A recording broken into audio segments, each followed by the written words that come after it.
Africa Presse, nous travaillons dur pour créer un meilleur avenir.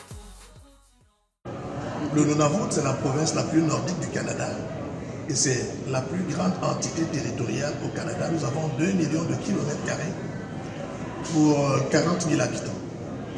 Mais le Nunavut, comme j'ai l'habitude de le dire, c'est une terre d'opportunités. Nous avons le plus grand potentiel sur le plan économique au Canada. Nous avons les plus grandes réserves de pétrole et de gaz de tout le Canada. En ce moment, l'économie du Nunavut se repose sur les mines. Nous avons des mines d'or, des mines de diamants, des mines d'uranium, etc. Donc nous avons beaucoup de potentialités. Alors, le Nunavut, c'est une terre d'opportunités. Pourquoi? Je le dis avec beaucoup d'emphase, la plupart des nouveaux arrivants qui arrivent chez nous, ils ont l'opportunité de trouver un emploi dans les 2 semaines qui suivent. Et les emplois chez moi, il y en a à profusion. Pour peu qu'on ne soit pas fainéant, parce que si on est fainéant, on va passer son temps à dormir. Mais quand on part de ce pays avec ce qu'on a l'habitude d'appeler le Hemley, hein, le lion spirit, le fighting spirit, quand on arrive chez nous, on se fait sa place, et dans les meilleurs délais. Pour venir au Nunavut, il faut passer par les programmes fédéraux d'immigration. Et ces programmes fédéraux, dès lors que vous êtes choisi, vous pouvez venir au Nunavut à tout moment.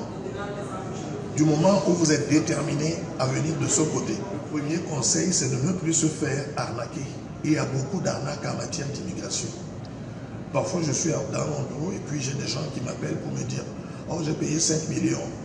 Mais 5 millions sont partis en fumée. » Et quand je l'entends, je dis à la personne « Tu as été naïf. » Parce que pour quiconque sait lire et écrire, il peut aller sur Internet et voir qu'il y a un ministère qui est chargé de l'immigration et qui donne toutes ces informations-là via l'Internet. Donc à partir du moment où vous savez lire et écrire et que vous répondez aux critères, vous passez par ces programmes-là, vous arrivez au Canada. Donc ça ne sert à rien de se faire arnaquer parce que parfois il y a des gens qui n'ont même pas, qui ne répondent pas aux critères.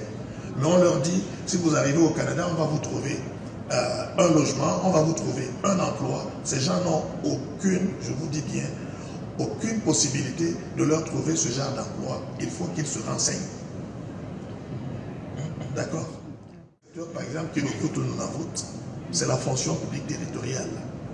Au moment où je vous parle, nous avons 40% de postes vacants dans la fonction publique territoriale. Et quand je parle de postes vacants, c'est tous les postes qu'on retrouve même dans l'administration camerounaise. Première des choses que vous devez savoir, les salaires chez nous sont obèses. Nous avons les salaires les plus élevés de tout le Canada. Nous avons le taux d'imposition le plus bas. Nous avons les avantages fiscaux qu'on trouve nulle part ailleurs. Chez nous, quand vous déclarez vos impôts, à la fin de l'année fiscale, il peut vous arriver de recevoir un retour d'impôt. Et parfois, si je convertis en francs CFA, c'est des millions qui vous tombent dans les poches sous forme d'une épargne forcée. Et l'autre argument que je peux vous dire, c'est que la plupart, surtout les jeunes parents qui viennent s'installer au Nunavut, s'ils scolarisent leurs enfants au Nunavut, il y a de fortes chances qu'à la fin de leurs études secondaires, que leurs enfants soient pris en charge par le gouvernement du Nunavut pour les études universitaires. Ce que vous ne trouvez nulle part ailleurs. En ce temps que je suis parti du Cameroun, j'ai longtemps travaillé à la CRTV. Probablement la jeune génération ne me connaît pas, mais quand je partais d'ici, j'étais directeur à la FM 105. J'avais un programme qui était très couru et très connu, qu'on appelait Tête d'affiche. Alors quand je suis arrivé au Canada, parce que tout à l'heure je vous ai parlé de Hemley, quand je suis arrivé au Canada, chaque fois que j'envoyais mon CV, on me disait que j'étais surqualifié. Voyez-vous pourquoi? Parce que j'avais été directeur. Quand on regardait, moi ça ne m'a pas découragé. Au contraire, je me suis dit, je suis arrivé dans un nouveau pays. Ce pays ne m'attendait pas. Ce n'est pas au pays de s'adapter à moi, c'est à moi de m'adapter au pays. Qu'est-ce que j'ai fait? Je suis allé puiser dans les codes et les normes de fonctionnement de ce pays pour essayer de me faire ma place. Alors, qu'est-ce que j'ai fait? J'avais créé à l'époque un magazine qu'on appelait Diaspora, qui était un journal gratuit. J'ai géré ce magazine pendant à peu près 6 ans. J'avais des clients comme le gouvernement fédéral, comme le gouvernement provincial, qui me subventionnaient même d'ailleurs. Et puis j'avais également la ville de Montréal qui m'a beaucoup appuyé. Donc, je l'ai fait Et à un moment donné, j'ai arrêté.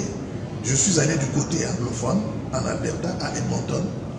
Et lorsque je suis arrivé à Edmonton, j'ai trouvé que c'était une autre réalité, différente de ce que j'avais vu au Québec. Voyez-vous, j'ai travaillé et c'est par Edmonton que je suis entré dans ce que je fais aujourd'hui en développement économique. J'ai été directeur des communications au Conseil de développement économique de l'Alberta.